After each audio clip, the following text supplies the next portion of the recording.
13ই ফেব্রুয়ারি মুড়িগঙ্গা নদীর চড়ায় ধাক্কা লেগে ডুবে গিয়েছিল একটি বাংলাদেশি পণ্যবাহী জাহাজ। প্রায় এক সপ্তাহ কেটে গেলেও সেটি এখনো পর্যন্ত একই রকম অবস্থায় রয়েছে। এই পরিস্থিতিতে জাহাজটিকে নদী থেকে সরিয়ে নেওয়ার জন্য ওয়েস্ট বেঙ্গল ইউনাইটেড ফিশারম্যান অ্যাসোসিয়েশনের পক্ষ থেকে মৎস্য দপ্তরকে একটি দরখাস্ত করা হয়েছে। মৎস্যজীবীদের অভিযোগ, ওই পণ্যবাহী জাহাজটিতে ছাই ভর্তি রয়েছে। ছাইগুলি নদীতে মিশে গেলে জল দূষিত হয়ে যাবে। এক্ষেত্রে জলজ প্রাণীগুলি ক্ষতিগ্রস্ত হবে। হ্যাঁ, বিষয়টা তো নজরে এসে ঘটনাই সত্যি যে বাংলাদেশের একটা বার্ডস যারা ফ্লাইয়াস নিয়ে ওরা কলকাতা থেকে বাংলাদেশে নিয়ে যায়। তো ভর্তি হয়ে ওরা যখন বাংলাদেশের দিকে ফিরছিল আমাদের ঘোড়ামারা দ্বীপের কাছে, ওইখানে ভুলক্রমে বা ভুলবশত ওদের একটা চরে লেগে বার্ডসটা ভেঙে যায়। তো দুভাগ হয়ে গেছে। তো আমরা জানতে পেরে আমরা ওখানে আমাদের মৎস্যমন্ত্রী থেকে আরম্ভ করে মৎস্য সচিব, ডিএম, আমাদের এসপি সবাইকে একটা লিখিত জানিয়েছি যে আমরা যারা বিশেষজ্ঞ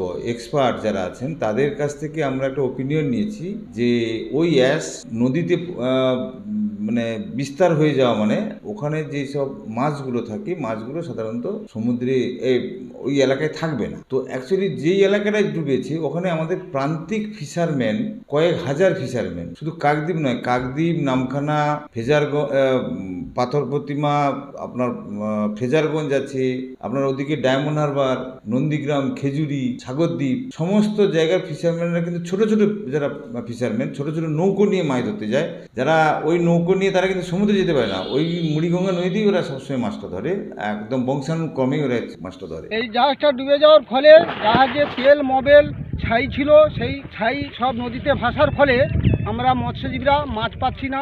এর গ্যাসের জন্য আমাদের মোটামুটি আয় ব্যয় কিছু হচ্ছে না, জালও মারতে পারছি না।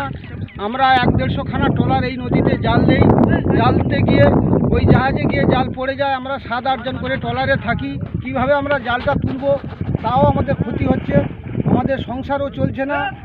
আমরা কি করব, যার জন্য আমরা মৎস্যজীবী ইউনিয়ন বলেছি কী করলে হয় ওরা তার ব্যবস্থা করবে।